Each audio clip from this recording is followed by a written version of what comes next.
Okay, guys, this is for ELA. Ms. Drysdale said if you didn't get it done, you need to finish it at home. So I want to go over, she went over all of this at the beginning of class, and I'll go over it so you can actually see instead of it verbally. But it says identify the type and function of the verbal used below. And if we use our packet, we would see that hiking in the mountains relaxes me. Hiking is telling us what they are doing in the mountains. So it's going to be a gerund and a noun. And if we had our packets, if I had my packet, we could look that up and see that that goes with gerund and noun. Remember, when you do this, you can use that packet that we highlighted last week. Okay, number 2 says write a sentence using one of the following words: persistent, stubborn, or obstinate. I chose stubborn because my new puppy is stubborn. I'm going to put a comma. She won't go outside by herself. Go outside by herself. She always has to have a friend. And if Murphy doesn't want to go with her, then I have to go with her. Okay, number 3 says select a word from above. So either persistent, stubborn, or obstinate. Select a word from above that has the best connotation to complete this sentence. He hired Shay because she was a persistent person. I spelled that wrong. It's with an E. Persistent person and a talented problem solver. That would probably be the best word, because stubborn and obstinate, I don't know. You can maybe get away with stubborn, but definitely not obstinate for somebody that you want to hire. Number 4, underline the context clues that help you understand what an interloper is. To make sure that no one felt like an interloper, Alan walked around the room and talked to everyone at the party. So we're going to say walked around the room, talked to everyone. So it's to make sure that nobody feels like an intruder or that they're interfering. Okay, so number 5, choose the antonym. If we remember limpid, when we talked about it last week, the definition of limpid is, or the synonym for limpid is clear, and the antonym is obscure. Number 6, the sentence below, the chef prepared the gourmet meal. The chef is doing the action. It is first before the actual thing that they're doing. So that sentence is active, but now we got to rewrite it in the opposite voice. So we're going to switch it around and we're going to say the gourmet meal was prepared by the chef. And that now makes it passive. Okay, circle the misspelled word and write it correctly. From last week, we knew that abbreviate has 2 B's. So you're going to rewrite abbreviate with 2 B's right in there. Okay, and this one 8 you don't have to do. She said you could cross that out. But we remember that it's mass. Cumul means mass or heap. Ative means tending to. So the word, when you put those 2 things together, cumulative, you put the whole word right there.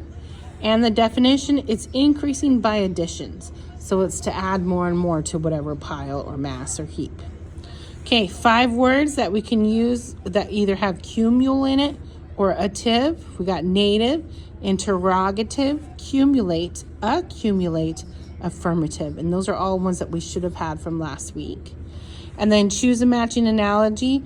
Affliction is too painful, and affliction is painful. So we're looking for something that is the other thing. A calamity is tragic. Okay, on the back side. Okay, now remember this, we went over all of this last week, so this is just a review. But the flowers are close at night. The flowers close at night. That's just a statement. And we said statements are indicative. So we're going to circle indicative.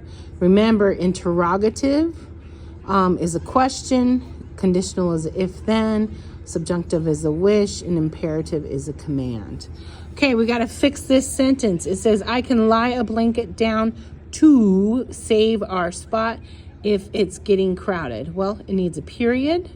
We don't say lie. We say I can lay a blanket down. And it's the wrong to, just like last week, it needs just a single O.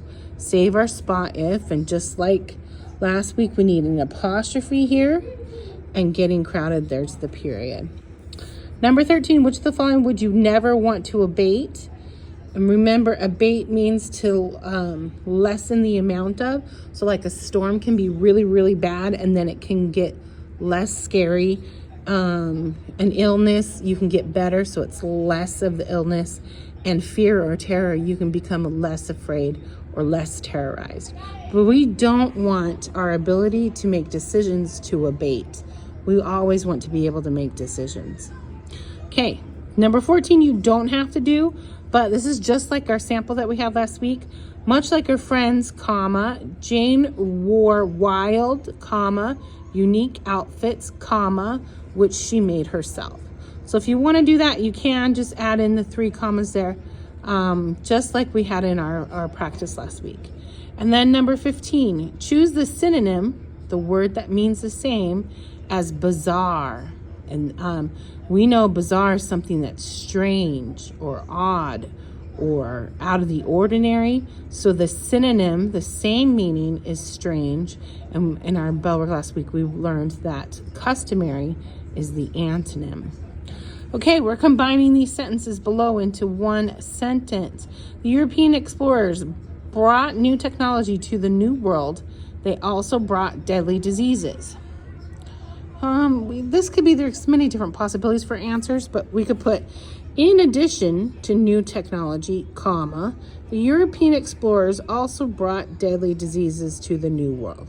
You could also say, the European explorers brought deadly diseases and new technology to the New World. Like, there's a bunch of different ways to do this. Okay, and this is the inappropriate shift of verb, voice, or mood. Rewriting it so it starts off one way and it needs to go to the other way. So we're looking at it, says, the cook formed the pizza dough into a ball and then the dough was tossed into the air. We're looking at this. The cook is doing the action.